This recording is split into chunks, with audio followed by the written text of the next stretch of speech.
No, I'm gonna repeat it, but I'm just letting you know what's just so you're not caught cold. Sure. So on Saturday morning at 4 o'clock, the PKTT hits the house where I used to live.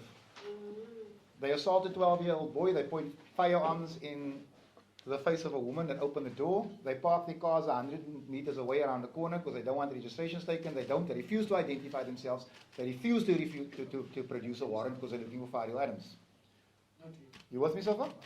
Yeah. Now throw your mind back to the ad hoc committee where Mkhwanazi promises the committee that there's going to be a conference call later where someone's going to tell you something about Adams.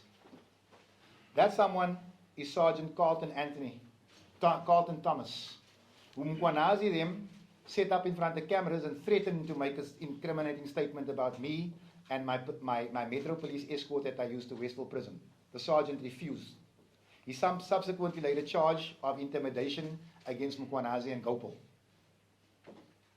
Just so that you know where we are. So, there's an email there where Mkhwanazi now confirms this morning at 8:01 that there is indeed a arrest warrant out for me in KZN. But if you look at the very top of the first page of the email, you'll see that he tried to recall the email. Because Mkhwanazi is trying to cover his ass. So that's it. I'm just waiting on that statement from the sergeant. Just print 3 or 4 copies, we can give it to him later as well, man. They can share it amongst themselves for now. Just so we can get going.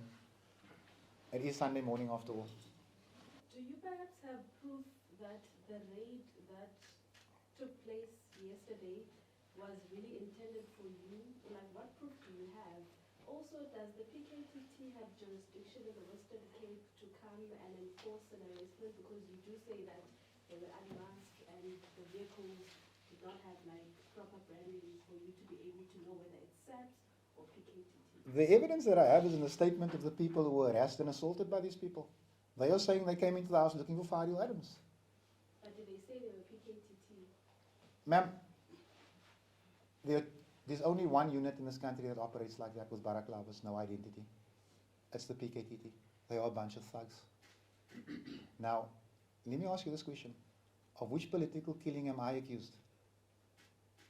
Let me ask you that question. The PKTT, their mandate is to investigate and solve political killings. Of which political killing am I accused? Now, I said it from the word go. The PKTT is nothing more than a combat squad and a bullying mechanism for certain generals. I will not be bullied.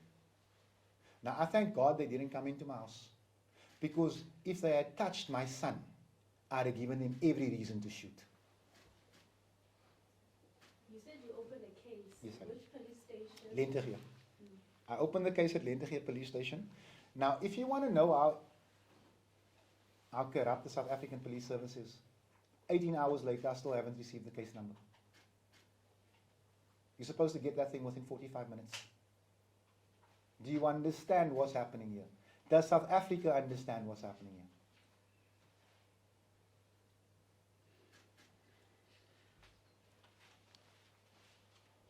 Yes, Mr. Fester? So, are you saying that in terms of there's no sighting of the police, there's no physical sighting, there's no proof of that, and there's not one picture, not one video of the police, of the raid, of anything? 4 o'clock in the morning, the woman opens the door. They point rifles at her. They take their phones. They tell them to open their phones. They're not able to take pictures. But there are neighbors in the road who saw as they left. I asked, why didn't you take pictures? They say, we see the commotion, we come outside. We see these people walking down the roads with rifles the size of 16-year-old children. They say, I'm not taking a picture. I'm not taking a picture. However, the road is littered with cameras. There's a sub-council office in the road. So as soon as I receive the case number, which I haven't received, I'm referring this issue to the IDAC, and I'll ask the IDAC to go and inspect the cameras. Because something had to pick it up.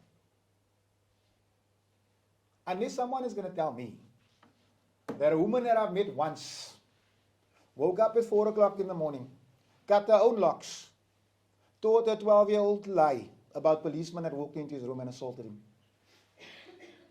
Maybe Mkhwanazi can get away with that. He gets away with everything else. So do you guys have evidence of that, of the broken locks and broken doors and The broken locks, they did not break the doors. They were banging on the doors when she opened. But they did cut the locks. I can ask her to send you pictures. So how do you know they came here to arrest you? No, one of my staff members said that there were 3 policemen outside waiting for me. And then I said, well, okay, let's go. So, because like I told you inside, do you think I was joking when I said I'm ready to be arrested? I'm okay with it. But, like, I'm here, they're not here. I'm not going to stand here and get cold. They know where to find me. I'll be at home. I'm not hiding. General Mkhwanazi, the difference between you and I is I don't run from trouble, sir. Are you scared, Honorable Adams, about the security